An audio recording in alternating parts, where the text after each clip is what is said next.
Motions تھیں اور ان میں سے جو موشن صدارتی خطاب پہ تھی وہ بھی، اور جو لوکسٹس کے اوپر جو ہمارا جوائنٹ اپوزیشن کے ساتھ بات ہوئی تھی، اس کے حوالے سے میں علیحدہ مختصراً گزارشات پیش کروں گا۔ پہلا یہ کہ خواجہ آصف صاحب نے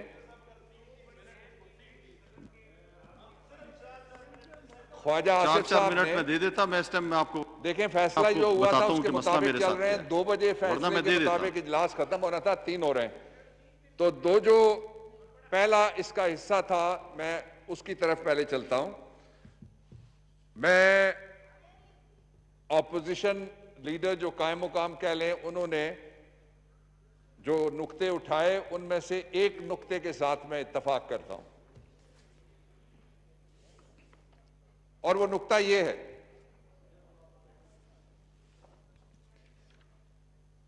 انہوں نے کہا، خواجہ آصف صاحب نے، کہ ووٹوں کی سیاست نہیں کرنی چاہیے کووڈ-19 کے حوالے سے۔ میں 100% اتفاق کرتا ہوں،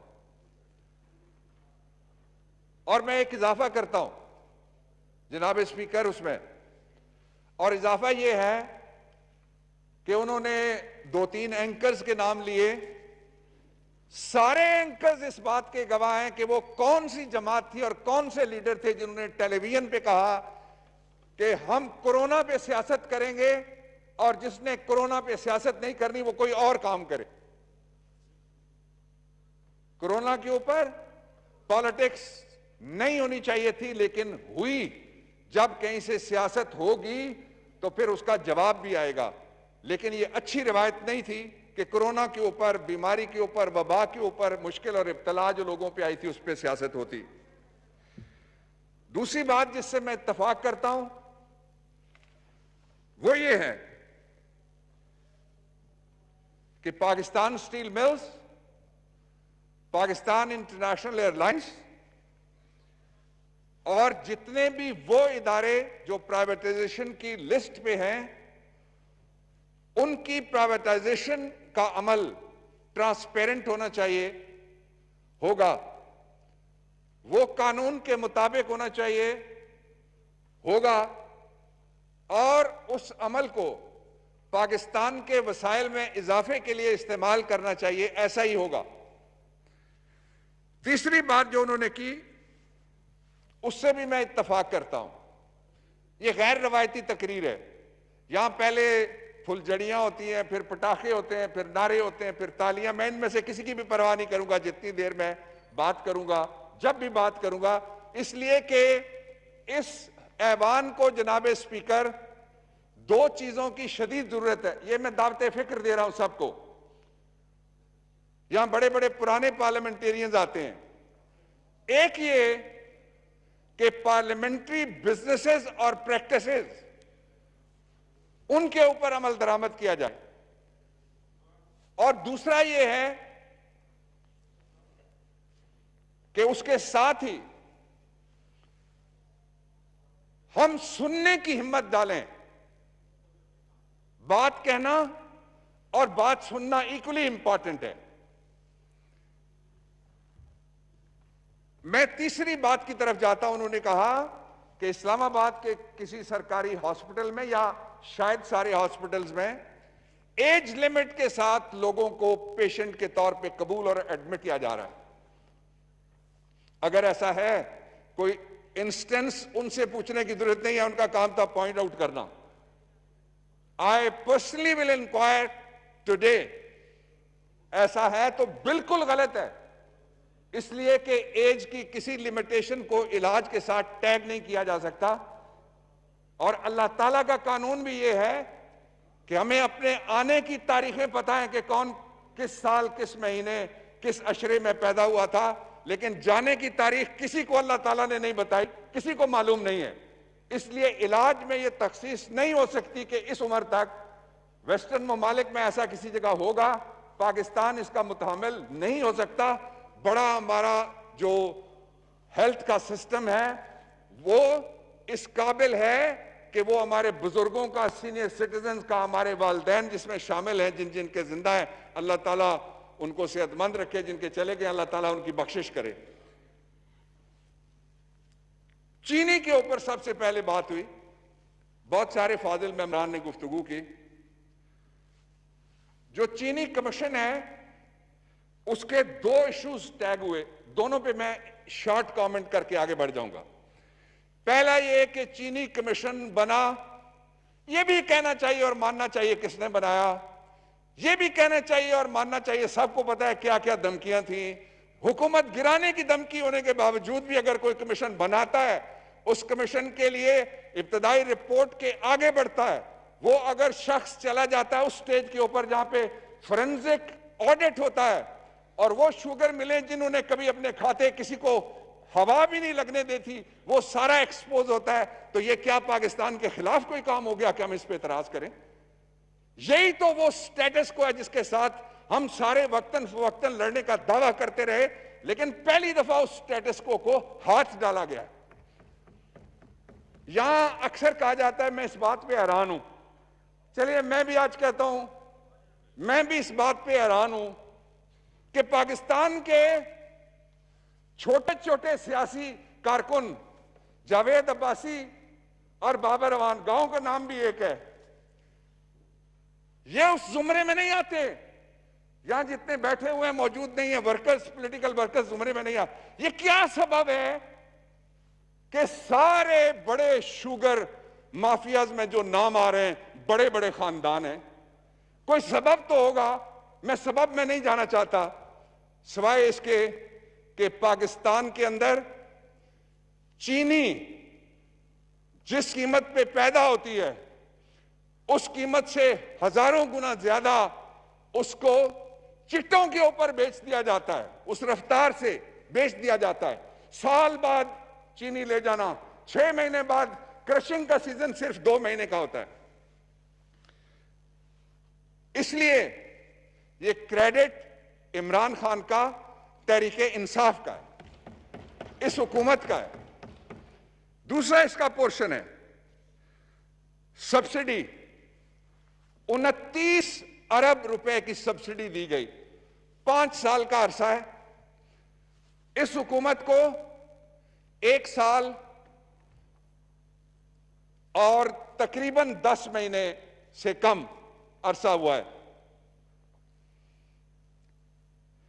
اس کے دور میں 3 پوائنٹ سمتھنگ سبسڈی دی گئی۔ دینے والے جواب دیں، سب کو انٹیروگیٹ کیا گیا، سب کو تفتیش کے لیے بلایا گیا، سب سے سوال کیے گئے، کسی کے ساتھ کوئی رعایت نہیں کی گئی۔ اس کے علاوہ جو سبسڈی ہے 20-25، وہ بھی تو کسی نے دی، ان سے بھی سوال کیے گئے۔ ان میں سے جو لوگ آئے انہوں نے ٹھیک کیا، جنہوں نے بہانے بنائے انہوں نے بھی ٹھیک کیا، لوگوں کو پتہ لگا ان کے پاس کہنے کے لیے کچھ نہیں۔ تیسری بات،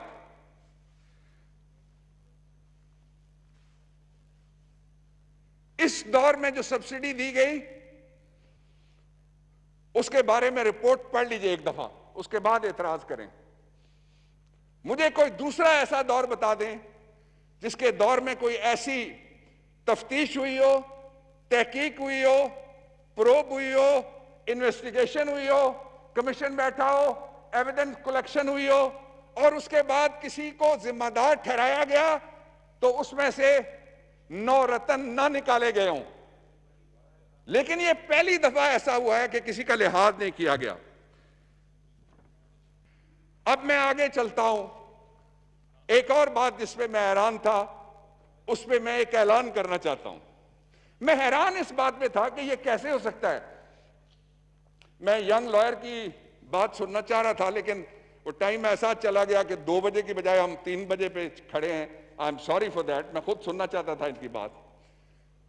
میں اس بات پہ حیران تھا کہ یہ کیسے ہے کہ ساری دنیا میں کہتے ہیں قانون کا، انصاف کا، نیچرل جسٹس کا بنیادی اصول ہے nobody can be judge of his own cause, کہ اپنے معاملے میں کوئی خود منصف نہیں ہو سکتا کہ یہ پہلے بیٹھ کے فیصلہ کرتے ہیں کہ چینی اس طرح سے کرش ہوگی، اتنی بلیک میں جائے گی، اتنی افغانستان کے نام پہ فراڈ ہوگا، اتنی ڈبل بکوں میں چلی جائے گی چینی، اور اس کے بعد وہ خود ہی حکمران ہوتے ہیں، پالیسی دے دیتے ہیں اس کے اوپر۔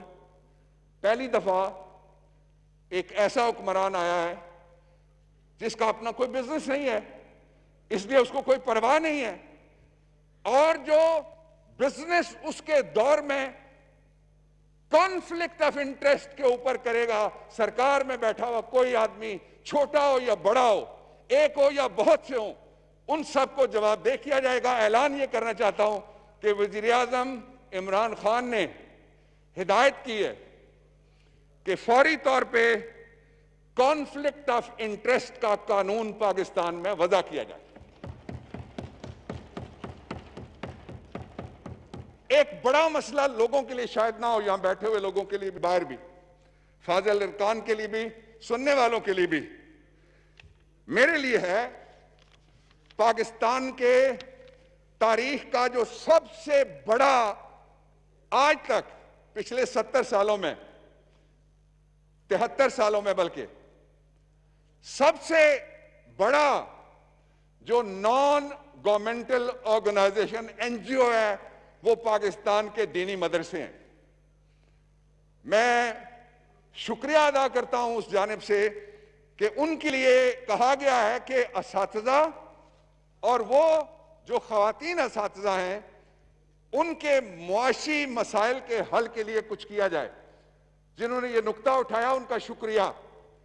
اس پہ میں بات کروں گا گورنمنٹ سے، متعلقہ اداروں سے، آپ کو بلائیں گے، آپ کوئی خاتون نمائندہ شامل کرنا چاہیں تو کریں، اور جو احساس کیش پروگرام میں سے اگلی جو اقساط آنی ہے وہ ایک آن گوئنگ پروسیس ہے جو چلتا رہے گا انشاءاللہ، تو اس میں آپ کو کس طرح سے شریک کیا جائے اور کیا مدد آپ کی جا سکتی ہے، اس لیے کہ پاکستان میں ایجوکیشن کے فیلڈ کے اندر باقی جو ادارے ہیں بہت اچھا کام کرتے ہیں، پیسے بھی دبا کے لیتے ہیں، یہ نہ کسی سے ہاسٹل کے چارجز لیتے ہیں، صرف ان کو کوئی جو ڈونیشنز ملتی ہیں اس کے اوپر چلتے ہیں۔ اس لیے ان کو میں وعدہ کرتا ہوں حکومت کی جانب سے کہ انشاءاللہ العزیز اس مسئلے کو میں حکومت میں اٹھاؤں گا۔ تیسرا، میں بہت تفصیل میں نہیں جاتا، لاک ڈاؤن کے دو آپ کے پاس آپشن تھے۔ ایک آپشن وہ جو سندھ کی گورنمنٹ نے استعمال کیا، دوسرا آپشن وہ جو پاکستان تحریک انصاف کی جہاں جہاں حکومت تھی وہاں اور اتحادیوں کی وہاں ہم نے استعمال کیا۔ سمارٹ لاک ڈاؤن آج کیا ہے؟ یہ اجلاس جناب اسپیکر جو کل ہوگا وہ کیا ہے؟ سمارٹ اجلاس، اس لیے کہ سارے لوگ اکٹھے نہیں کیے جا سکتے۔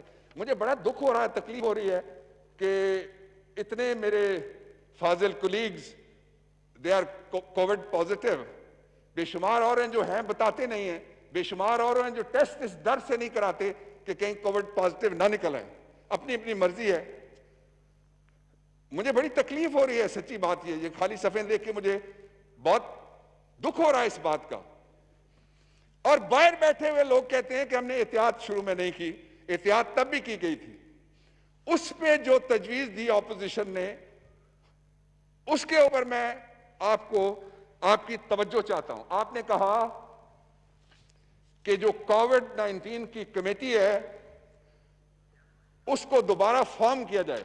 وہ کمیٹی قائم ہے، جس نوٹیفیکیشن کے ذریعے سے وہ کمیٹی، میں نے اسپیکر سے اس پہ بات کی 4-5 دن پہلے کسی اور حوالے سے، وہ کمیٹی اس لیے قائم ہے کہ جب کمیٹی کوئی ایک دفعہ بن جائے، فنکشن پرفارم کرنا شروع کر دے، تو جب تک اس کا نوٹیفیکیشن وڈرا نہیں کیا جاتا the committee holds the field۔ اس لیے اسی کو ایکٹیویٹ کریں گے۔ اس میں بھی میں جو آپ کی طرف سے نکتہ ہے، میں اس بات کا حامی ہوں کہ جو اوور سائٹ پالیسی میکنگ کے اندر، ڈیسیجن میکنگ کے اندر ہے، اس کے اوپر جتنے لوگوں کی نظر ہوگی اتنے ہی لوگوں کا بھلا بھی ہوگا، اور سب سے پہلے بھلا ہوتا ہے ان کا جو ڈیسیجن میکر ہوتے ہیں وہ اپنے ڈیسیجن کو درست کر سکتے ہیں۔ اس کے بعد جو لاک ڈاؤن تھا، کہتے ہیں جی نتیجہ کیا نکلا، میں 3 بتاتا ہوں صرف. پہلا، پاکستان ان خوش قسمت، خوش بخت، عالی بخت ملکوں میں سے ایک ملک اور معاشرہ ہے جہاں پہ فوڈ چین برقرار رہی. امریکہ میں فوڈ چین ٹوٹ گئی. برطانیہ میں ہمارے یہاں بہت مشہور ڈاکٹروں کی ایک فیملی ہے، اور یہ پھر مجھے نام لینا پڑے گا، یہ بھی جانتے ہیں، ان کے گاؤں کے نزدیک ان کا گاؤں ہے، دیول والے ڈاکٹر محمود ملک صاحب. ان کا ایک بیٹا برطانیہ کی جو میڈیکل کاؤنسل ہے رائل، اس کے اندر وہ آلٹرنیٹ میڈیسن کے ایکسپرٹ کے طور پہ شریک ہے. تو ایک دن وہ آئے، بڑے رنجیدہ مجھے کہنے لگے کہ بیٹے نے، ان کا جو بڑا بیٹا ہے وہ میرا شاگرد ہے، وکیل ہے، کہتے ہیں بیٹے نے مجھے ایسا فون کیا کہ میں کل سے پریشان ہوں. یہ مجھے ڈاکٹر محمود ملک صاحب کہنے لگے. میں نے کہا کس بات کی پریشانی؟ وہ کہتا ہے میں ہاتھ میں پاؤنڈ سٹرلنگ پکڑ کے پورے لندن میں گھوم رہا ہوں، مجھے ڈبل روٹی نہیں مل رہی. میرے بچے کہتے ہیں ہم نے بریڈ کھانی ہے. ہم نے ان کو کہا آٹے سے پھلکا بنا دیتے ہیں پراٹھا، وہ کہتے ہیں نہیں، we'll eat bread. They were born over there. اس سے بڑا اللہ کا کیا شکر ہو سکتا ہے کہ مہنگائی جس طرح سے بڑھ سکتی تھی نہیں بڑھی. آپ کو یاد ہے 1971 کی جنگ میں روٹی کا کیا ریٹ ہوا تھا وزیر آباد سے لے کے گجرانوالہ تک. میں ایوان کی توجہ اس آدھے گلاس کی طرف دلا رہا ہوں جو بھرا ہوا ہے، خالی کی طرف سب نے توجہ دلائی. اگلا، دہاڑی دار مزدور، ڈیلی ویجر، کانٹریکٹ ملازمین، بیرے، خانسامے، کچن چلانے والے، صفائیاں کرنے والے، گھر کے اندر کام کرنے والی خواتین، میں ان کو عظیم اس لیے کہتا ہوں کہ وہ سارے کام کرتے ہیں جو ہم نہیں کرتے اپنے لیے. جو گند ہم پھیلاتے ہیں وہ اس گند کو اٹھاتے ہیں. آپ بتائیے مسٹر اسپیکر، میں اگر آپ سے رولنگ مانگوں تو آپ کیا کہیں گے کہ گند پھیلانے والا عظیم آدمی ہے یا اٹھانے والا عظیم آدمی؟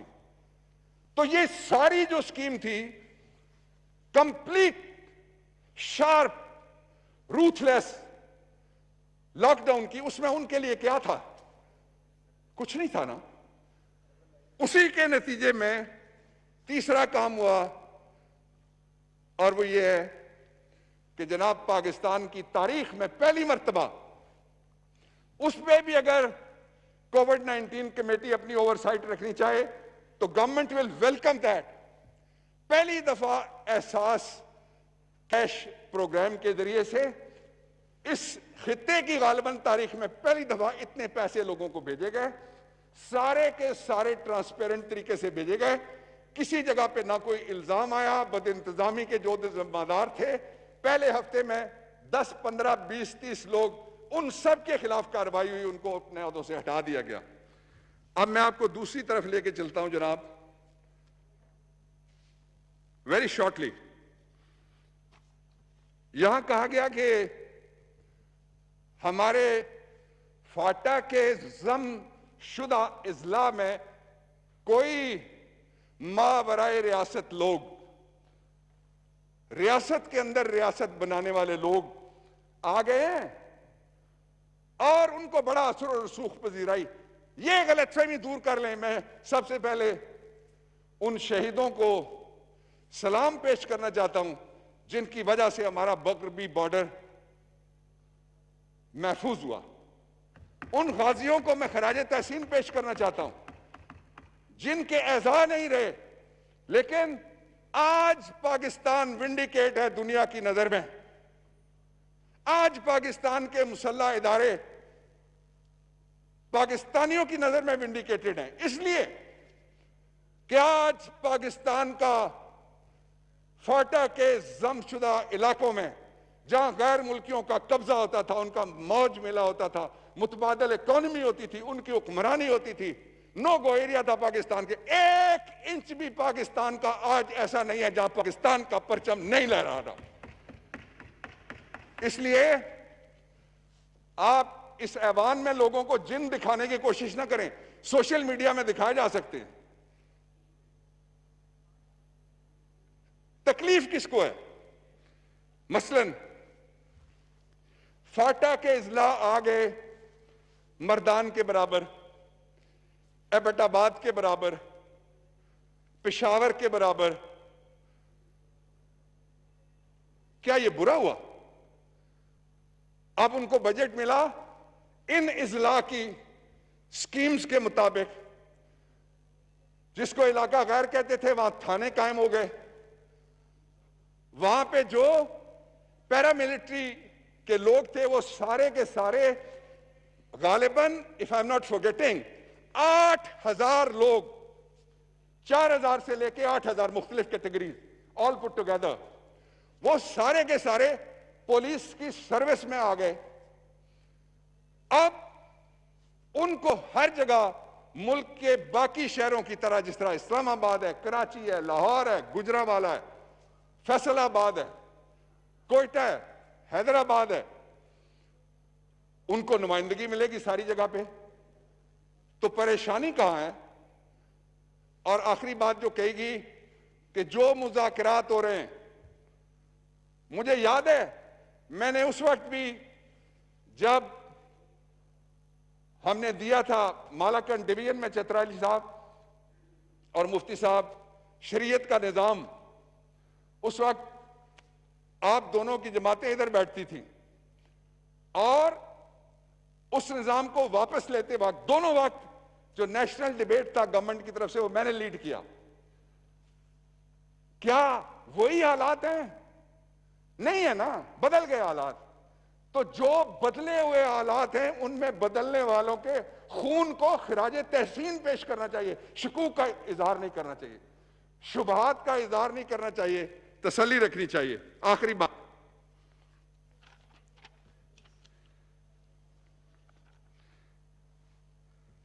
مس گورننس. لیکن اس سے پہلے مری نتھیا گلی اور گلیات، ان کے حوالے سے یہاں فارمر ڈیپٹی اسپیکر نے پوائنٹ لیا. میں ان کو یہ بتانا چاہتا ہوں کہ ٹورزم اس علاقے میں کھولنے کے لیے ایس او پیز بن رہے ہیں. ان ایس او پیز کے اندر اگر آپ چاہتے ہیں کہ وہاں کے نمائندے، مری اور گلیات کے نمائندے اپنا کوئی موقف دینا چاہیں تو وہ موقف آپ مل لیجیے گا میرے دفتر میں، اور ہم اس موقف کو جو کے پی کے سی ایم ہیں ان کو یہاں سے بات کر کے ان کے پاس ہم بھجوا دیں گے. اور میں اس بات کا حامی ہوں کہ جو ادارے پاکستان کے لوگوں کو روٹی کھلا سکتے ہیں ان کو فوری طور پہ کھولا جائے. مس گورننس کا جو مس نامر ہے اس پہ میں بہت مختصر آخری جملے 3-4 کہنا چاہتا ہوں. ڈاکٹرز ریفارم کرنے کی کوشش ہوئی، کس طرح کی قانونی اور فزیکل جنگیں چھڑ گئیں ساری جگہ. تھانہ کلچر ہے، تھانوں کے ہم نے نام بدل کے دیکھ لیا، خدمت گاہیں بھی رکھی، تھانہ ہی رہا، تبدیل نہیں ہوا.